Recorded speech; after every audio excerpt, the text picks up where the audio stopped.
Hi everyone, we are back with a new video. और आज हम बात करने वाले हैं टैक्स सेविंग के बारे में।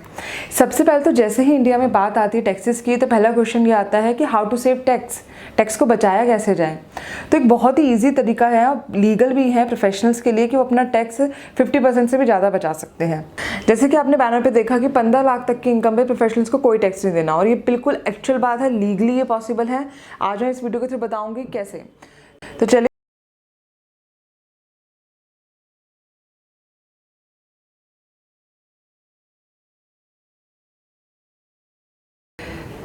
स्पेसिफाइड एसएससी जो कि स्पेसिफिक प्रोफेशन में फॉल करता है और जिसकी एनुअल रिसिप्ट 50 लाख से कम है, वो ही प्रेजम्पटिव टैक्सेशन का ऑप्शन को चूज कर सकता है। प्रेजम्पटिव टैक्सेशन मीन्स उसको अपनी एनुअल रिसिप्ट्स के 50% की इनकम पे ही टैक्स देना है। इसका सबसे बड़ा बेनिफिट तो ये है कि उसको एक तो कोई भी बुक नहीं मेंटेन करनी है, सेकंड उसको ऑडिट करवाने की भी रिक्वायरमेंट नहीं है, एंड थर्ड वो टैक्स भी 50% के आसपास 50% की इनकम पे दे सकता है। तो कुल मिला के इसमें बेनिफिट्स बहुत ज़्यादा हैं। तो चलिए हम बात करते हैं स्पेसिफिक प्रोफेशनल्स कौन होते हैं, ऐसे कौन से प्रोफेशंस हैं जो इस डेफिनेशन में फॉल करते हैं।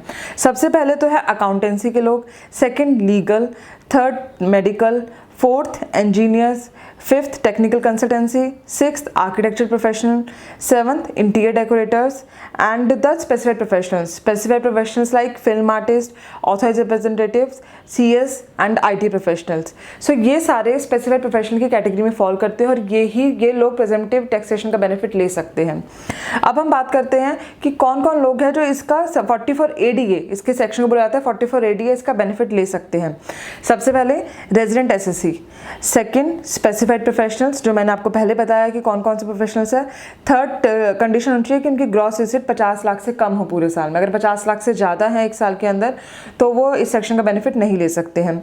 एंड रेजिडेंट एसएससी की भी अगर हम बात करें तो individual, HUF and the partnership firm इसके अंदर बेनिफिट ले सकते हैं। अगेन अगर कोई LLP है या प्राइवेट लिमिटेड है तो वो इस सेक्शन का बेनिफिट नहीं ले सकते, उसको अपना नॉर्मल टैक्सेशन के हिसाब से ही टैक्स पे करना पड़ेगा। एक क्वेरी इसमें और मुझसे काफ़ी ज़्यादा पूछी जाती है कि ग्रॉस रिसिप्ट्स के अंदर GST को इंक्लूड किया गया है नहीं। As per my understanding gross receipt में GST को इंक्लूड नहीं करना है। ऑल्दो टैक्स जो एक्ट की अगर हम बात करें तो वो साइलेंट है, इसके बारे में कहीं भी ये मेंशन नहीं है कि GST को इंक्लूड करना है नहीं।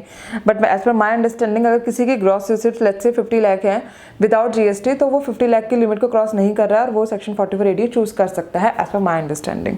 यूजुअली जो एडवांस टैक्स इंस्टॉलमेंट्स होती है वो साल में 4 होती है, बट स्पेशल प्रोफेशनल्स के लिए साल में बस एक ही ट्रांजेक्शन है जिसके थ्रू वो अपना पूरे साल का एडवांस टैक्स पे कर सकते हैं। नेक्स्ट हम बात करते हैं कि इसमें ITR का फॉर्म कौन सा जाएगा।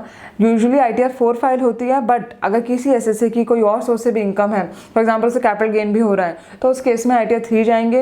यानी कि प्रेजेंटिव अगर टैक्सेशन आप सेक्शन 44 ADA में जाना चाहते हैं तो आप ITR 3 फाइल कर सकते हैं अगर आपके अदर सोर्सेज से भी इनकम है। तो मैंने कहा कि अगर आपकी इनकम 15 लाख तक की है साल की तो आपको कोई भी टैक्स नहीं देना। तो वो कैसे होगा? 15 लाख की अगर आपकी एनुअल ग्रॉस रिसिप्ट्स है और आप प्रेजेंटिव में जाना चाहते हैं तो 15 लाख का 50% हो गया 7.5 लाख रुपए। और 7.5 लाख रुपए को अगर आप टैक्स सेविंग प्लान के थ्रू प्लान कर लेते हैं, फॉर एग्जांपल आप 80C में भी इन्वेस्ट कर देते हैं 1.5 लाख रुपए, 80D में भी आप मेडिक्लेम ले लेते हैं, NPS भी आपका चल रहा है और आपका कोई होम लोन भी है, कुछ और भी आप प्लानिंग कर रहे हैं, तो आपका टैक्स सेविंग भी हो जाएगी और आपको 0 टैक्स देना पड़ेगा। तो इफ पॉसिबल जितना ज़्यादा हो सके सेक्शन को यूज़ करिए। रीजन बीइंग, अगर फॉर एग्जाम्पल 15 लाख तो मैंने बेसिक एग्जाम्पल लिया, अगर किसी की annual receipt let's say 20 lakh है तो 20 लाख का 50% हो गया 10 लाख, उसे 10 लाख के हिसाब से टैक्स देना है। तो कहीं ना कहीं अगर आप नॉर्मल टैक्सेशन चूज कर रहे हैं, प्रेजेंटिव टैक्सेशन चूज कर रहे हैं, तो आपके लिए बहुत बेनिफिट है। बस एक बात का ध्यान रखिए, section 44 ADA is only for the specified professionals. अगर आप ऐसा कुछ काम कर रहे हैं जो सेक्शन फॉल नहीं कर रहा है तो आप इस सेक्शन को चूज नहीं कर सकते। यही मेरी आपके लिए एडवाइस है। और अगर इसके सिर्फ आपकी कोई भी क्वेरी तो मुझे कमेंट बॉक्स में जरूर बताना। और अगर आपको मेरी वीडियो पसंद आई तो सब्सक्राइब जरूर कर देना मेरे चैनल को, एंड इस वीडियो को बाकी लोगों के साथ भी शेयर करना जिससे कि वो भी समझ सके कि कैसे अपना टैक्स सेव कर सकते हैं। ज़रूरी नहीं कि हर बात उन्हें उनका CA ही बता देगा, काफ़ी बार कुछ चीज़ें वो खुद से भी समझ सकते हैं। Thank you so much.